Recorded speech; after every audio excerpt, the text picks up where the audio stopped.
Halo semuanya, perkenalkan nama saya Muhammad Fatur Rizky dengan NIM 226012444057, merupakan mahasiswa Universitas Negeri Yogyakarta pada jurusan Pendidikan Jasmani Kesehatan dan Rekreasi. Nah, melalui video singkat yang teman-teman saksikan kali ini, saya akan menjelaskan mengenai mitos yang beredar di wilayah atau yang berkembang di wilayah daerah saya, yaitu Pacitan, Jawa Timur. Nah, tetapi sebelum itu, apa sih mitos itu? Apakah teman-teman itu ada yang mengetahui? Nah, sebenarnya mitos itu merupakan suatu tradisi yang dipercayai, yang bersumber dari kepercayaan yang sifatnya turun-temurun dan sifatnya mistis.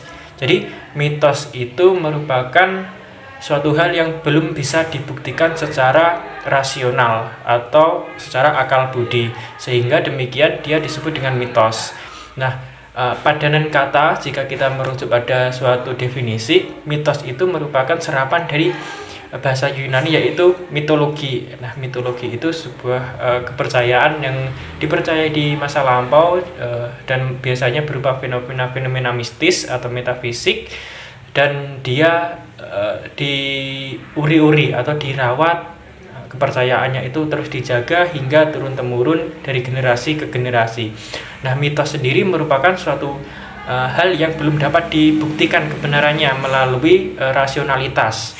Jadi, maka dari itu dia disebut dengan mitos. Tetapi ketika mitos itu dapat dibuktikan secara fakta, nah dia tidak lagi menjadi mitos, tetapi bisa menjadi fakta.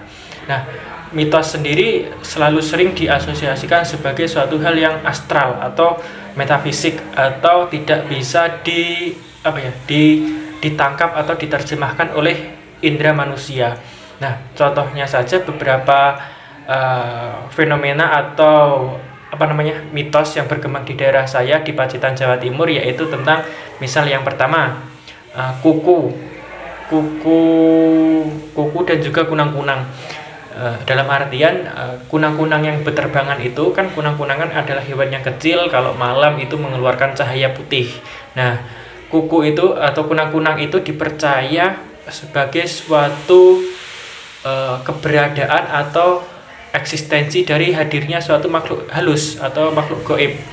Jadi yang ketika bentuknya putih dan kemudian dia berterbangan ke sana kemari, itu masyarakat di daerah saya itu mempercayainya sebagai munculnya atau keberadaan dari makhluk halus atau seperti kuntilanak, pocong dan sebagainya.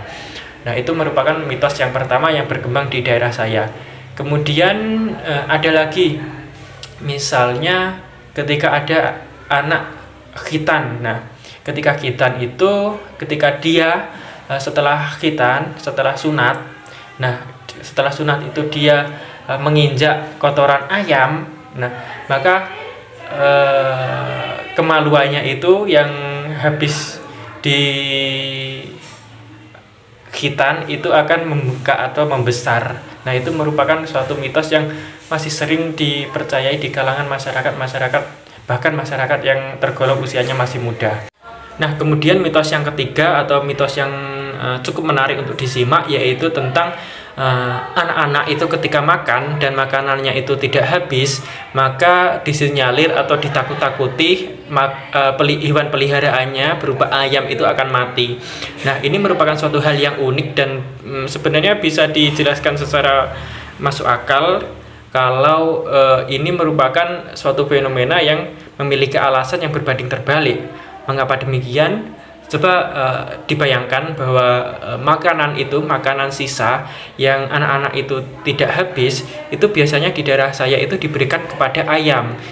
Jadi bukan malah ayamnya itu menjadi mati ketika makanannya itu tidak habis, malah justru makanannya tidak habis bisa diberikan kepada ayam dan ayamnya menjadi gemuk. Itu alasan yang pertama. Kemudian yang berikutnya, hal ini fenomena itu merupakan suatu pesan implisit, pesan moral yang ditanamkan kepada anak-anak dari orang tua, supaya anak-anak itu sejak dini untuk menghargai sedikit apapun apa yang dia punya, misalnya dengan makanan tadi. Jadi ketika makan ya dihabiskan, karena kalau tidak dihabiskan akan mubazir, dan hal tersebut kalau menjadi kebiasaan akan menjadi karakter yang buruk. Jadi melalui mitos-mitos tersebut atau mitos yang ketiga tadi ditanamkan pesan moral yang cukup positif sebenarnya. Nah, oke, mungkin cukup sekian yang dapat saya sampaikan. Semoga apa yang saya sampaikan ini menjadi pengetahuan baru bagi kita semua dan bisa memberi informasi tambahan. Mungkin cukup sekian. Wassalamualaikum warahmatullahi wabarakatuh.